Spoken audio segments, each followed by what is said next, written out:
today, we are strictly going to be working on just elevating that heart rate. So we're going to be working on some HIIT, okay? So no real warm-up required today. If you want to mobilize, you can do some of the movements we've done in previous videos. If you want to warm up before we do some HIIT, you can do that too, using your stairs. But other than that, our goal today, and for you, I won't be doing the full 10 to 15 minutes. I'm going to be giving you the instructions to be doing that on your own. So 10 to 15 minutes HIIT of intervals, okay? So first things I'm going to get you to do is, if you have stairs at home or even a box, anything we can use, that's what we're going to start with, and then I'll explain what we're doing from there.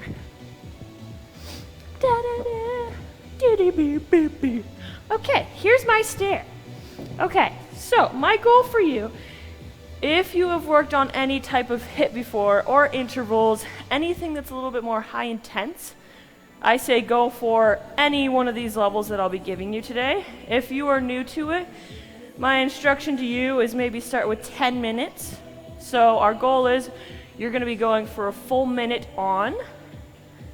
Easier, you'll get a minute, 30-second break. If you feel a little bit more advanced, take a minute. You want even shorter rest period in between to get that heart rate, to bring that heart rate down. Take only about 30 seconds, okay?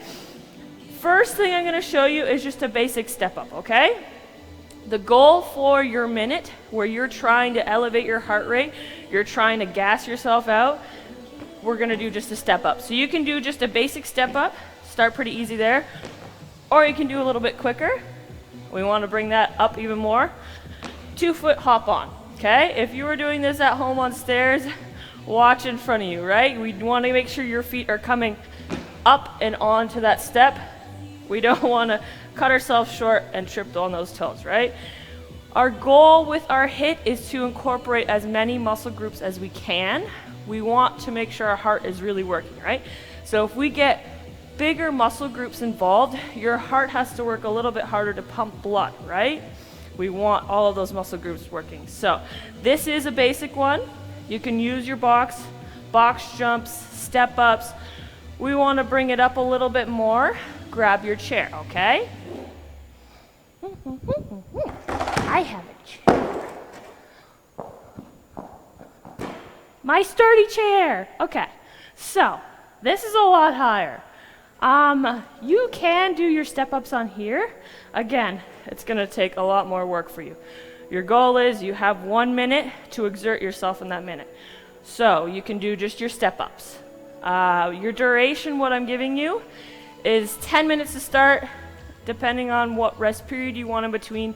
If you're feeling like this is kind of conditioning in between, you need some training, you just need to keep the blood flowing because you're at home and you can't train, go for the full 15. Push yourself as hard as you can for that full minute, right? Full minute, 30-second rest. Kick yourself in the butt, okay? We want to elevate this difficulty. You can come up onto the chair. If you want, a fun little one I do just to keep some fast twitch movement, switching on here, okay? You can do 2-foot hop onto a chair, not going to be quite as sturdy, so I wouldn't suggest that. I want to incorporate a little bit more muscle groups, more than just my legs. Again, you want to be moving your arms when you're doing these movements. A little bit more coordination there. Again, moving our joints, moving our muscles. I'm going to say mountain climber, okay? So when you're doing your minute on, I've given you a few variations. You can change it up, okay? So for your first full minute, if you want, you can do your mountain climber, okay? Then you can do on your next minute, take your rest period, do your step-ups, incorporating a few variations with your HIIT, okay? Kind of using different muscle groups for different points of your intervals, right? The point is to just elevate that heart rate, utilize your muscle groups so you get that blood pumping, right? We're trying to strengthen the muscles in your heart. Again, if you are used to training here, like in StrongFit, just any training at all, you're probably used to that and you need to keep that conditioning up, so intervals is good to be working on, okay? Aside from our chair, other variations, you have your step-ups. If we don't want to be using that and you just have an open space, and you're confident in your lunging or your squat with your technique and form, you can be stepping back into a lunge for your minute duration, or you can be doing some switch lunges, right? A little harder. Make sure you're keeping that technique up with every single one, even though you're going to be pushing yourself for that full minute. Lunges, you can be doing just a squat, or if you want, you can jump squats. Again, I would like you to keep up your technique on most of the movements you're working on, but again, you want to be pushing yourself. We're not using weight, you're using body weight. Alrighty, so those are the basic movements I'll go over for just your HIIT and your intervals. Nothing too intricate. The point is to get your heart rate up. Get yourself out of breath, push yourself for that full minute, then you get your rest period. Whatever duration you decide is fit for you, okay? It can be a minute and a half, a minute, or even just 30 seconds. Kick yourself in the butt. Use any of those variations. Start with 10 minutes if you're not quite sure of where you stand cardiovascular-wise, or push yourself to 15. We're not going too crazy, okay? It's more about pushing yourself within that minute, okay? That is our cardio. So you can work on that. You can come back and forth to this clip if you're looking at it later. Pause, play, do whatever works for you. But now we're going to be working on core, okay? So point of what we're doing today for our core is proper activation, okay? So this is a really good one to be working on at home if we can't be doing a lot of weight loading movements, right? Is to activate our core properly for when we come back, and we are. So first thing I'm going to get you guys to do, lay right on your back. I like to do this a lot. That's okay. I'm resting. I did some cardio. Just kidding. I didn't. Okay, so now that we're resting on our back, can you, with your feet flat on the floor, press your back into the floor? Okay, I'm going to move this out of the way for a second. So pressing that lower spine, everything neutral. So it's going to help if you have an arch to begin with laying on the floor. Make sure your pelvis is neutral, okay? Here. In this position, I'm going to get you to practice breathing first, okay? So none of this. This. Breathing through your stomach. So it's almost going to feel like if you were capable of just breathing and pulling air down through your stomach, do it. If you feel like you need to press, you can do that too, okay? But what we're trying to do is get movement through your stomach, not through your rib cage, for proper bracing technique, okay? So you can breathe through your stomach, and now I want you to flatten your spine, press against it, so there is no gap between your back and the floor, okay? If we are having troubles here, bring your knees up to a 90-degree angle, or even a little bit closer, because that's going to pull your pelvis into position. Okay, so here, if we aren't quite feeling our core working, I'm going to get you to take opposite hand to opposite knee and press into it as hard as you can. Okay, you should get some cross action there, right? Activation of your core. Push against it as hard as you can. If you feel activation, good. Try the other side. Push against it as hard as you can. Your back should stay flat into that floor. If this is pretty easy, woo, good for you. Now I'm going to step it up. So hand here, bracing against it. I'm going to get you to bring that one foot flat to the floor. In this position, same thing. Your back should stay flat and braced into the floor, right? You should be able to hinge through your hip joint while keeping that brace for, let's say, optimal lunge, deadlift, squat, right? You don't want to have that lower arch breach when you're doing a huge movement like that with a lot of weight on your back, right? So learn to hinge through that hip socket, okay? Same thing with the opposite side.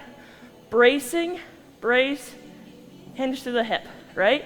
You should feel a lot of glute activation as well while doing this. Your back's braced, reaching for the floor, okay? Easy peasy. If it feels pretty easy, take it a step up. Straight leg. I'm hinging down, no breaching through that lower back. Okay, same thing here, opposite, down. Now these are just activators. If you feel as though these are working pretty well for you to utilize your core, work on some sets. Okay, try about 15 reps on each side. Give me about 3 sets, right? This is just a bit of body weight, movement through the hips, activating of the core. Not a lot of weights going on, right? You want to build that muscle memory for your core activation. So do some reps and sets. Now, a step up from here. A lot of the time, if we're doing some leg raises, we need the assistance of your hands under hips to keep your pelvis neutral. I would prefer you're not moving up to that stage until you can actually brace with your core and your back, right? Use your core. Don't use your hands to assist you. We want to actually build up the strength here, okay? So bracing hard, bring those legs up, starter, try with just one leg down, alternating them, okay? Same thing, no breaching through the lower back. If that's pretty easy, try with 2 legs. Down and up. Again, only going as low as you possibly can, keeping that brace. It's gonna be a little bit harder on the floor to come all the way down without a bit of give, right? Structurally, if you're standing up in a squat, you're not up against the wall doing it, right? You have lenience with the movement and the function of it, right? So it's gonna be a lot harder to get down to this position here if you got your butt in the way. So go as low as you possibly can, okay? So this is a nice level up, 2 legs at one time, keeping that brace. If we're pretty confident in that movement, I'm gonna give you one thing a little bit harder, okay? We're gonna step it up, and if we can, and you have 2 chairs, I'll get you to grab those chairs. Whoop, whoop. Oh my gosh. I really hope you guys can try this, because if you can, tag me, post a video of it. I would like to see. So, we've activated our core. This has a little bit more hip flexors involved as well. I'm gonna start you on here in the chairs, okay? So, similar kind of position as what we had the other day when we were doing our dips. I'll probably put this on an angle just so you have a better idea. I'm using this so I can hold my legs up and use my core, okay? So this is a fun one. If you have dip bars available, you can use those. If not, I'm gonna use these sturdy chairs, okay? So what I'm gonna get you to do, if you can support your weight on your hands, this is good, okay? I'm gonna get you to bring just your heels out here, okay? So make sure that pelvis is neutral, spine is straight. I'm gonna get you to do just some single leg raises here. Same thing, if your pelvis is in a neutral position, you'll get a little bit of an anterior tilt. That's okay, you're using your core. You should also use your hip flexors for this though too. I'm just gonna be elevating that leg as much as I can. I'm not too worried about your shoulder position, you can leave them where you want. I'm just alternating between my legs. If you want, do 10 all on one side or your 15 if you can. Squeezing core, squeezing through hip flexors. If that feels pretty good, the last one I'm gonna get you to try is holding yourself up. Same thing, feet forward, elevate up into a pike hold. So this one's a little bit more higher level, I would say. But try it, why not? Again, it's a lot of core activation, a lot of hip flexors. You're probably gonna cramp up down through the hip flexors if you've never tried it before, because it's kind of a harder movement. But if you would like to try it, please do. Please tag me in it, please post it, because I would love to see. Because this is a pike hold. It is a maneuver that is from my background in gymnastics. If you can do that, that's a lot of strength. Shows a lot of strength. But that is it for today. I'd like to see you guys work on that. Tag me in it. If you do the hit and you're working on that, awesome. Work on your core after, or after any of the workouts that we've done in previous days. There's nothing wrong with working on lots of core. So, hopefully that was helpful. If you have any questions, throw them in the comments, throw me a message. I'd love to hear it. Or if you have any suggestions, on anything you would like to learn furthermore on, give me a shout, like handstands or dancing. I'm down for it. So, we will see you in the future. Have a great day. Bye. La la la la la.